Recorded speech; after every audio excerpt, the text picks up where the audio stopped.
तर राज्यभरामध्ये दिवाळीचा हा सण साजरा केला जातोय। त्याचप्रमाणे कोल्हापूरमध्ये छत्रपती शाहू महाराजांची दिवाळी नेमकी कशी साजरी होतीये ते बघूयात या खास सेगमेंटमध्ये।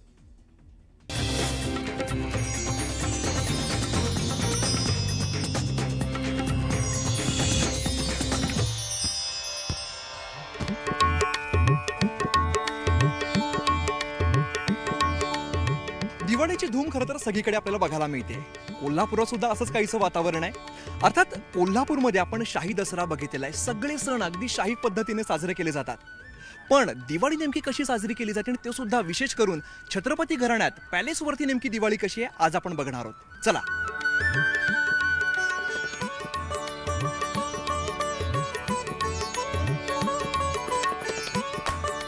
मंडळी, जशी तुम्हाला उत्सुकता आहे ना की छत्रपती घराण्यात दिवाळी नेमकी साजरी कशी केली जाते, तशी मला सुद्धा आहे। आणि आज आपण हेच जाणून घेणार आहोत स्वतः छत्रपती कुटुंबाचे कुटुंब प्रमुख शाहू छत्रपती महाराज यांच्याकडून।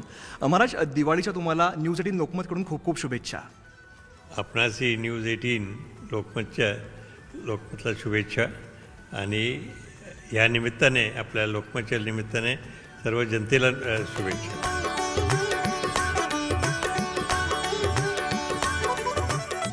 खरं तर दसरा महाराष्ट्रात नाही तर देशभरामध्ये खरं तर प्रसिद्ध आहे। दसऱ्याची कायम चर्चा होते।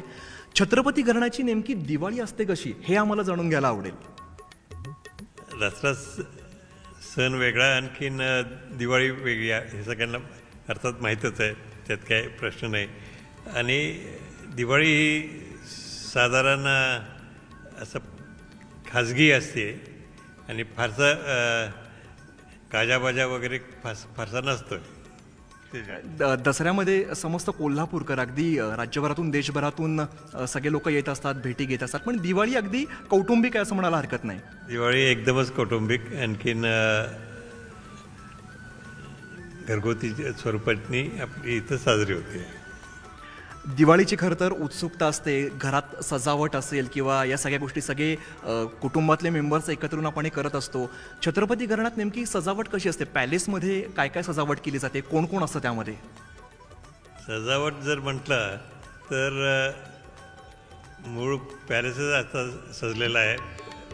पूर्वीच्या बांधकामाचं एक चांगलं आहे, त्याचे गुण चांगले आहेत सगळे, त्याच्यामुळे फारशी सजावट इथं करावं लागत नाही। थोडंसं लाइटिंग वगैरे असते, आणखीन बाकीचं काय नॉर्मल।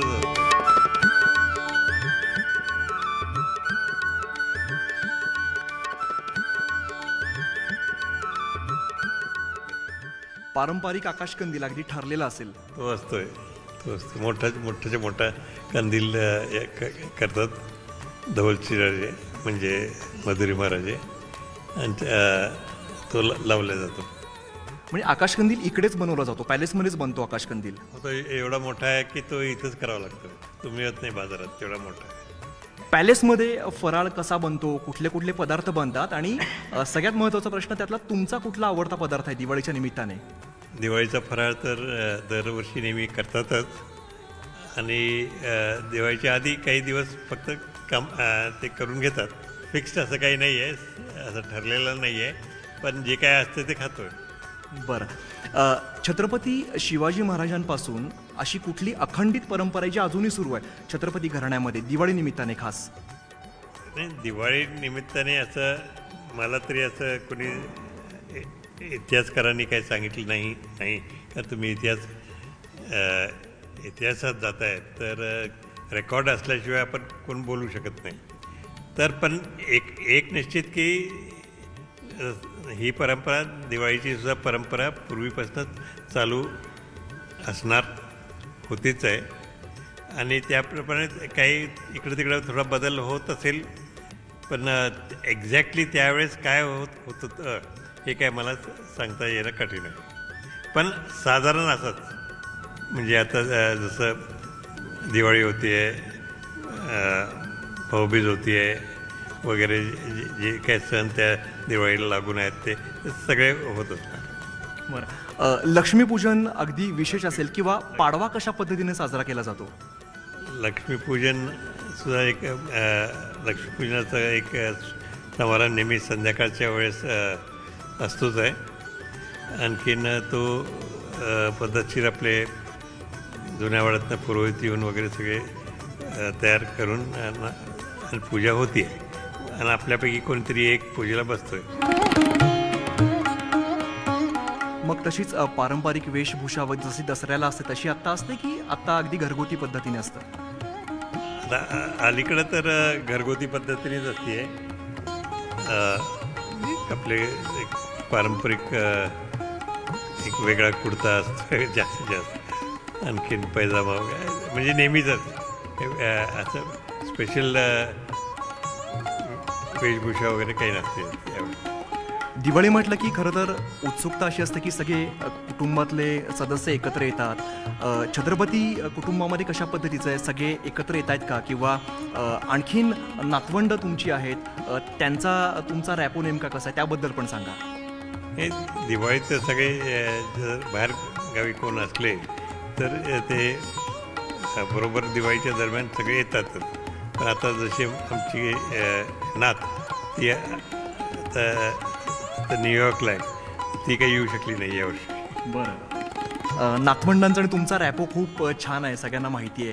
हट्ट करतात का तुमच्याकडे आजोबा म्हणून विशेष? बरोबर आहे. आता माझे नातवंड सुद्धा लहान नाही आहेत, ते सगळे जो लहानात लहान आहे तो सुद्धा जो 20 वर्षाचा आता झालेला आहे.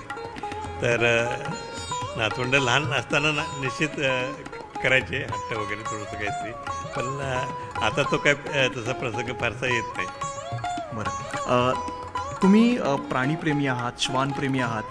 वसुबारस कशा पद्धतीने साजरं केलं जातं? मी असं पण ऐकलं की तुमच्याकडे ज्या गायी आहेत त्यांची नावं तुम्ही स्वतः ठेवली आणि नद्यांची नावं आहेत असं मी ऐकलं, त्याबद्दल पण सांगा. नाही, आता डेअरी ठेवायची म्हटली तर गायींची डेअरी आहे आपल्याकडं, आणि त्यामध्ये सगळ्या जसं कुरियननी आपल्याला ब्रीड आहे, होल्स्टीन फ्रिजन जातीच्या जास्तीत जास्त आहेत आणि बाकीच्या थोडेसे असे क्रॉस ब्रीड आहेत. आणि पण ज्यांचे नावं सगळे मात्र आपल्या भारतातल्या जास्तीत जास्त नद्या ज्या आहेत त्यांचेच नावं ठेवल्या गेलेली आहेत. बरं. नावं काही आठवत आहेत? काय काय नावं आहेत? गंगा आहे, यमुना आहे, जसं नर्मदा होती एक पूर्वी होती, ती रेकॉर्ड होल्डर होती. मग गोदावरी, कृष्णा, कावेरी आणि इतर सिंधू नदीचे उपनद्यासुद्धा त्यांचीही नावं वापरलेली आहेत. असं आणि छोट्या आपल्या छोट्या नद्या ज्या आहेत त्यांचीही आहेत. पंचगंगा आहे, भोगावती होती. सगळी आपली नावं आहेत, मराठमोळी नावं आहेत. तुम्ही श्वानप्रेमी आहात जसं मी मगाशी मला एक राणी दिसली इकडे, किंवा अजून इकडे पण आपल्याला काही डॉग्स दिसत आहेत, त्यांची नावं काय काय आहेत? त्याचा काय किस्सा आहे? राणीचा किस्सा महत्त्वाचा आहे. तर श्वान आपल्याकडे नेहमीच राहिलेले आहेत, ठेवलेले आहेत आपण. आणि जवळजवळ मला वाटतं एक 15 वर्षापासून 16 वर्षापासून असताना तर एक डायरेक्टली आपल्या पूर्वीचं जसं हे हात तुमचा कुत्रा म्हणून असं राहायचं, म्हणजे आयडेंटिटी त्याची.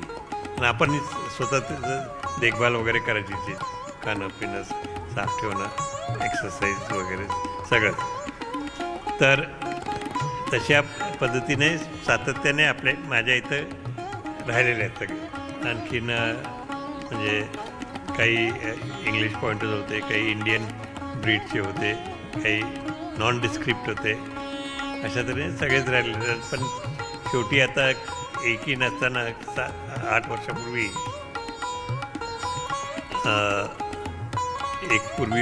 त्याच्या आधी एक होती माझ्याकडं, तिचंही नाव गौरी होतं. आणि ती अशीच शाळेचं बांधकाम चालू असताना तिथे येऊन बसायची. तिथनं तिला घेतलं मी, आणि ती चांगली राहिली. 10 वर्ष ती होती. तर ती एकदा गेल्यावर तशीच मला दुसरी पाहिजे होती. मग ते असं हुडकत मी रोडवरनं इकडं तिकडं जाताना आणि ते बच्चे पाहिले परत. तर तसं याच्या नदीच्या काठी म्हणजे आपला आंबेवाडीला एक ती राणी आम्हाला लहान असताना बच्चे सापडली. तिथनं मग तिला पिकअप करून इथं शेवटी आणलं होतं. कारण मी बऱ्याचदा बघितलं तुमच्या आजूबाजूला ती कायमच असते तुमच्यासोबत. कायमच असते ती. एवढ्या सवयीची झाली ती सगळेच कुत्रे माझे बरोबर असतात. त्यातले तर हे 2 जास्त, राणी आणि गौरी. जी आधी तुमच्याकडे गौरी होती तिचं स्मारक पण आहे असं मी ऐकलं होतं सोनतळीला. आहे, केलेलं आहे छोटंसं स्मारक त्याचं. एक वेगळीच डिझाईन आहे ती डिझाईन पुढं तसं दिसत नाही. तशा डिझाईनवर म्हणजे जिओमेट्रिकल डिझाईन वेगळ्या वेगळ्या कंबाईन करून ते स्मारक केलं. दसऱ्याच्या निमित्ताने मेबॅक गाडी बघायला मिळते सगळ्यांना, कारण दसऱ्याच्या दिवशी ती बाहेर पडते. तुम्हाला गाड्यांची पण खूप आवड आहे. सध्या कोणती गाडी आहे अजूनही, म्हणजे ड्रायव्हिंग तुम्हाला आवडतं, अजून चालवता? चालवतं तसं, पण आता जास्त कमी केलं पुष्कळ. आणि आपली मर्सिडीज आहेत, 2 आहेत मर्सिडीज माहिती. एक दिल्लीला ठेवली आहे, एक इथं आहे. तर दोन्ही चालवतो मी. आणि टोयोटोची एक आहे इथं, ती फारशी चालवत नाही. ती घेतल्यापासनं दिवाळीची सगळीकडे धूम खरं तर बघायला मिळते. तुमच्या लहानपणीची काय आठवण आहे का? तुमच्या लहानपणी दिवाळी कशी होती, त्या संदर्भात काही एखादी आठवण? लहानपणी म्हणजे कसं व्हायचं ते सगळे एकदम म्हणजे 14 वर्षापर्यंत दिवाळी वगैरे तिकडं नागपूरकडे व्हायची माझी. आणि नंतर इथं व्हायला लागली. तर तिथं सगळे फॅमिली तिथं राहायची सगळी एका ठिकाणी. मग सगळ्यांचं स्नान असायचं दिवाळीच्या दिवशी. भाऊबीजेच्या दिवशी चुलत बहिणी वगैरे यायच्या. अशा तऱ्हेने ते तोही राहायचे. मग ओवाळणी वगैरे ते सगळं तो कार्यक्रम अजूनही होतोय, पूर्वी सुद्धा व्हायचा. बरं, तुम्ही साठी आणखीन मध्ये पाडवाही येतो ना, पाडव्याला सुद्धा. तुम्ही शाळा जी स्थापन केली त्यामध्ये तारा कमांडो फोर्स पण तुम्ही स्थापन केलेली होती. त्यानिमित्ताने बऱ्याचदा तुम्ही ट्रेकिंगची तुम्हाला आवड आहे, ट्रेकिंगला जायचात. अशी काही आठवण आहे एखादी दिवाळी संदर्भातली, किंवा सामाजिक कुठली दिवाळी, अशा पद्धतीची काही दिवाळी? दिवाळी संबंधित आणि ज्याचा फारसा डायरेक्ट संबंध आला असं म्हणता येणार नाही, कारण त्या दिवाळी असली की बहुतेक सगळे सुट्टीवरच असतात मुलं वगैरे. तर त्यावेळेस त्याची ॲक्टिव्हिटी काही नसतेच. पण एकंदरीत तिथं आपल्या इथं तेव्हा गर्ल्स NCC नव्हती, म्हणून आपण ठरवलं की एक त्या धर्तीवर आपली स्वतःचं एक युनिट इथं सुरू करूया. त्याच्यामुळे त्यांना सगळ्यांना ते ट्रेनिंग मिळेल, NCCचं ट्रेनिंग मिळेल. अँड प्लस ॲडेड ॲक्टिव्हिटी म्हणजे ॲडव्हेंचर ॲक्टिव्हिटीज सगळ्या. आणि त्यासाठी सगळीकडे आपण गेलो आहे. आणि विशेष ठिकाणी अनेक ठिकाणी त्यांना मिलिटरी स्टेशन्सला जाता आलं. तिथं माहिती मिळत गेली त्यांना. आणखीन असं military related activity plus adventure activities आणि प्लस रेग्युलर NCC ॲक्टिव्हिटीज असं त्यातनं चालत होतं. बरं, तुम्हाला फोटोग्राफीची खूप आवड आहे. मला इकडे सुद्धा आजूबाजूला काही कॅमेरे दिसले. सध्या कुठले कुठले कॅमेरे आहेत? अजूनही करताय का फोटोग्राफी? तर चान्स मिळाला तर वाईल्ड लाईफचं करायला बघतो, पण असं नेहमी आता मिळत नाही चान्स. तर कॅनन एक आहे माझ्याकडं with 300 mm lens, telephoto lens एक आहे, एक नॉर्मल लेन्स आहे. तर त्यांनी काही फोटोग्राफी करता येते. फार प्रोफेशनल ॲक्टिव्हिटी होत नाही त्यातनं, पण होते. तर शेवटी त्याचा वापर तिथं आफ्रिकेला मध्यंतरी गेलो होतो तेव्हा त्याचा उपयोग चांगला झाला. बरं, तुमची प्रचंड मोठी लायब्ररी आहे. तुमचं असं एखादं कुठलं आवडतं पुस्तक आहे, किंवा एखादं पुस्तक वाचावंच असं प्रेक्षकांना काय सांगू शकाल? तसं बघितलं तर लायब्ररी एवढी मोठी आहे, जुनी आहे. काही पुस्तकं 1820-30 पासनं आहेत. काही पब्लिश्ड. आणि आत्तापर्यंत शहाजी महाराजांनाही जास्त आवड होती. त्यांच्या वेळेस बरंचसं कलेक्शन त्यांच्या वेळेस झालं. आणि नंतर काही आता माझ्याकडे आता अलीकडच्या काळात तर पुस्तकांची आवक एवढी आहे की आता ठेवता येत नाही. कारण कोणी ना कोणी येतं आहे आणि एखादं पुस्तक देऊन जातं आहे. तर पण चांगला आहे. ती लायब्ररी सगळ्यात पहिले कॉम्प्युटराईज झाली होती. मला वाटतं 1996च्या आसपास आम्ही आमची लायब्ररी कॉम्प्युटराईज करून घेतली. कदाचित ते फर्स्ट ज्याचं कॉम्प्युटरायझेशन महाराष्ट्रामध्ये सगळ्यात पहिलं असावं. बरं. 96 साली झालं. आणि तुमचं असं कुठलं एखादं आवडतं पुस्तक? बरीच असतील तरी बरीच आहेत. तर त्यातलं त्यात एक आपले शहाजी महाराजांचे मित्र आणि आमची ज्येष्ठ मार्गदर्शक म्हणूया त्यांना, मनोहर माळगावकर, हे एक इंग्रजीतले एक प्रख्यात लेखक आहेत आणि वारले जातात, माहीत असेलच आपल्याला. तर त्यांचे पुस्तकं मला आवडायचे आणि ते भारतातल्या गोष्टी असल्यामुळे त्या विशेष आवडायच्या. आणखीन ते महाराजांचे मित्रही होते, शहाजी महाराजांचे. तर आणि इतिहासकारसुद्धा होते. तर त्यामुळे त्यांची इतिहासाची पुस्तकं आहेत. आणखीन कादंबऱ्या बऱ्याच आहेत, त्या सगळ्या वाचल्यात मी. बरं. म्हणजे असं ठराविक नियोजित वेळ असते वाचनाची? नाही, जसं मिळेल तसं असायचा पूर्वी. आत्तासुद्धा वाचतोय पण कमी वाचतोय. मंडळी, दसरा आपण सगळा करवीर नगरीचा अनुभवलेला आहे. अगदी भारतभरामध्ये जगभरामध्ये प्रसिद्ध आहे. पण दिवाळी मात्र ही अगदी कौटुंबिक पद्धतीने, अगदी साध्या पद्धतीने करवीर नगरीत छत्रपती घराण्यात कोल्हापूरमध्ये न्यू पॅलेसमध्ये साजरी केली जाते. महाराज, तुमचे खूप खूप आभार. तुम्ही न्यूज 18 लोकमतशी विशेष दिवाळी निमित्ताने गप्पा मारल्या आणि तुम्हाला पुन्हा एकदा शुभेच्छा. आपल्याला पुन्हा एकदा शुभेच्छा आणि थँक्यू व्हेरी मच.